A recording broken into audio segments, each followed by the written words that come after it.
आज रमेश के झोले का वजन कुछ कम लग रहा था, या शायद ये बस उसका वहम था। 40 साल हो गए थे उसे इन गलियों में घूमते हुए। 40 साल तक वो जिंदगी के किस्से कहानियों का चुपचाप गवाह बना रहा।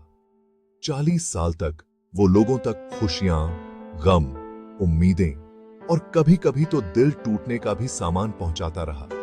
पर आज कुछ अलग था। आज वो उस दुनिया को अलविदा कह रहा था जिसे वो अपना सब कुछ मानता था। उसने अपने झुर्रियों भरे हाथों से एक फीका पीला लिफाफा निकाला। इस पर लिखा पता उसे पहचान में ही नहीं आ रहा था। स्याही समय के साथ धुंधली पड़ गई थी। कागज इतना पतला हो गया था मानो सूखा पत्ता जो अब गिरने ही वाला हो। लिफाफे पर लिखे नाम ने उसे अंदर तक हिलाकर रख दिया।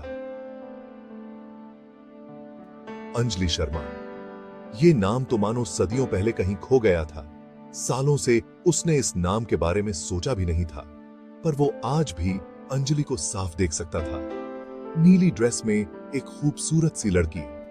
आम के बाग में उसकी हंसी गूंज रही है। अंजलि, जिसकी आंखें सुबह की ओस की तरह चमकती थीं। उसकी यादें जैसे बाढ़ बनकर उस पर टूट पड़ी। ऐसी यादें जिन्हें वो भूल ही चुका था।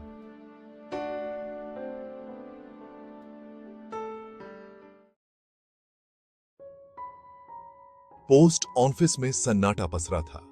सुबह की रोज की भागम भाग आज एक अजीब सी शांति में बदल गई थी। रमेश ने अपनी उंगलियों से लिफाफे को छुआ। पता मुश्किल से ही दिखाई दे रहा था। 17 गुलमोहर लेन। उसे वो घर अच्छे से याद था जो चमेली की डालियों के बीच बना हुआ था। यहीं अंजलि रहा करती थी। इस घर में अनकहे शब्द और एक अधूरी प्रेम कहानी कैद थी। उसकी नजर डाक टिकट पर पड़ी।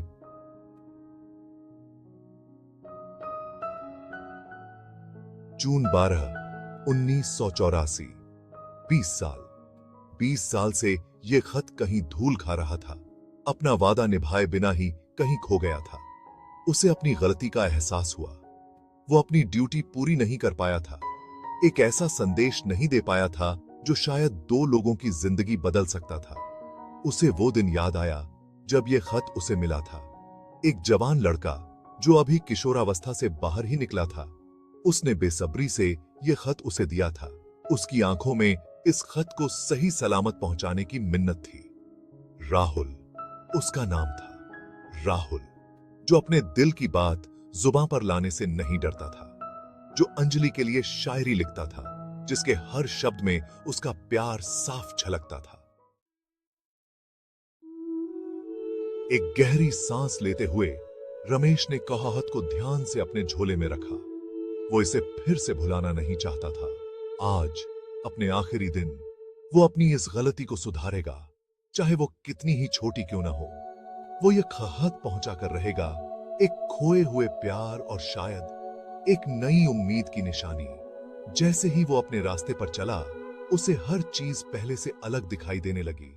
चिड़ियों का चहचहाना, बच्चों के खेलने की आवाजें, ताजी बनी रोटी की खुशबू, सब कुछ साफ और ज्यादा गहरा लग रहा था। ऐसा लग रहा था जैसे वो अपनी दुनिया को नजरों से देख रहा हो। आम चीजों में भी खूबसूरती ढूंढ रहा हो। पत्तों की सरसराहट में छुपी कहानियां सुन रहा हो और अपनी त्वचा पर सूरज की गर्मी को महसूस कर रहा हो। उसका रास्ता उसे पुराने बरगद के पेड़ के पास से होकर जाता था, जिसकी शाखाओं पर यादें लटकी हुई थीं। यहीं पर वो अक्सर अंजलि और राहुल को देखा करता था, अपनी ही दुनिया में खोए हुए।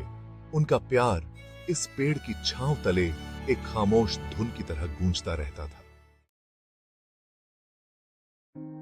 वो गुलमोहर लेन के चौराहे पर पहुंच ही गया था कि सूरज डूबने लगा। आसमान नारंगी और बैंगनी रंगों में रंग गया। उसे गली पहले से सिकुड़ी हुई लगी। घर और पास आ गए थे, मानो समय ने उनके आसपास की जगह को ही कम कर दिया हो। हवा में चमेली की खुशबू और उदासी का एक अजीब सा एहसास घुला हुआ था। 17 नंबर का घर सबसे आखिर में था, जो बोगनवेलिया की लताओं के पीछे छुपा हुआ था। कभी चमकीला नीला रंग अब फीका और टूटा हुआ था। बगीचा जंगली पौधों से भर गया था। यह देखकर उसका दिल बैठ गया। यह समय के बीतने का सबूत था। इस बात की याद दिलाता निशानी थी कि कुछ भी हमेशा के लिए नहीं रहता। जैसे ही वो घर के पास पहुंचा, उसे चक्कर आने लगे। वो दीवार का सहारा लेकर खड़ा हो गया। उसका हाथ अपने आप ही झोले में रखे खाहत की तरफ बढ़त ब्याह गया। इतने सालों तक वो इसे अपने साथ लेकर चला था, और अब जब वो अपनी मंजिल पर था, उसे एक अजीब सी बेचैनी महसूस हो रही थी।